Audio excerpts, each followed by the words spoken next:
In the 1950s, sci-fi was packed with Cold War fears, alien invasions, and monsters that could actually scare you.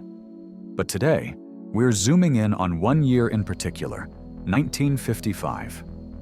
70 years later, many of its sci-fi releases still deliver plenty of thrills.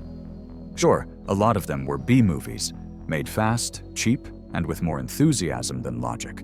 But that's exactly the charm. These are films you watch for the fun, the spectacle, and the sheer imagination. Based on Raymond F. Jones's novel, This Island Earth follows aviation scientist Dr. Cal Meacham, played by Rex Reason, who's drawn into a conflict far beyond our planet. After receiving mysterious advanced technology, he and his former lover are taken by an alien race called the Metalunans. Their world is under siege by the Zagans, and they need Meacham's help to survive. But as the war intensifies, his mission becomes finding a way back to Earth. When it premiered in 1955, This Island Earth was praised for its groundbreaking special effects and bold interstellar scope, a rarity at the time. Over the years, its reputation dimmed, partly due to being lampooned on Mystery Science Theater 3000. Yet it still stands apart from typical B-movie fare, with production values and visual ambition that remain impressive even today. In Tarantula, director Jack Arnold takes the 50s giant monster craze and spins it into one of the era's best. It starts with a well-meaning scientist, Dr. Gerald Deemer, working on a nutrient to solve world hunger. The problem? In its unperfected state, it causes rapid, unstoppable growth. When a lab accident frees an experimental tarantula, it begins to grow to impossible size and heads straight for the nearest town. Guns and dynamite can't stop it, leaving the job to an Air Force napalm strike. Let in a blink, and you'll miss it cameo by a young Clint Eastwood.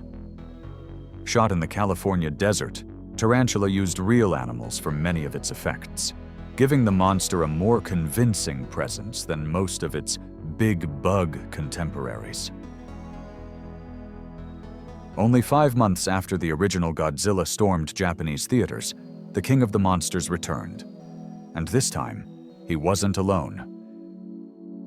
Directed by Motoyoshi Oda, the sequel introduced a key element that would define kaiju cinema for decades: monster versus monster combat. Godzilla's opponent here is Anguirus, a spiky, four-legged dinosaur said to have 5 brains. Like its predecessor, the film works as an allegory for nuclear destruction, but it also gave special effects legend Eiji Tsuburaya room to innovate. Lighter costumes and built-in motors allowed for more dynamic movement in the monster battles. On the surface, it's just 2 giant creatures leveling a city. But Godzilla raids again set the stage for the epic kaiju clashes fans now take for granted. 70 years later, the sight of those first titanic duels still carries real weight. Roger Corman's 4th film, and his first venture into sci-fi, opens with a tagline promising a new high in naked, shrieking terror. After an atomic war wipes out most life, a remote canyon acts as a natural fallout shelter. Living there is a former Navy commander and his daughter, who take in 5 desperate strangers. Survival quickly turns complicated. Radiation threatens to contaminate the shelter, a mutated creature prowls the canyon, killing anything in its path, and one of the newcomers schemes to remove all the other men to claim the women for himself. Filmed in just 10 days on a $90,000 budget, the movie may have a thin plot, stock characters, and a rubbery-looking monster. But it stands out as one of the few 50s sci-fi films to actually depict the effects of radiation on people, however unrealistic those effects might be. Paired with The Phantom from 10,000 Leagues, it earned more than 4 times its budget at the box office. And speaking of The Phantom from 10,000 Leagues, The story opens with a fisherman killed by a mysterious reptilian creature lurking off the coast. When his body washes ashore, covered in radiation burns, biologist Ted Baxter and federal agent William Grant investigate. Their search leads them underwater, where they discover a glowing radioactive rock and the monster guarding it. Cheap effects and a rubbery monster keep Phantom firmly in B-movie territory. But as part of that 1955 double bill, it was a hit. And yes, these movies aren't for logic, but for sheer fun. And if you go in with the right mindset, you'll have a great time. Adapted from Nigel Neal's 1953 BBC serial, the Quatermass Experiment blends two of the 50s biggest sci-fi obsessions, space travel and monstrous mutation. Professor Bernard Quatermass launches 3 astronauts into space in his experimental rocket. But when the craft returns, only one man is on board.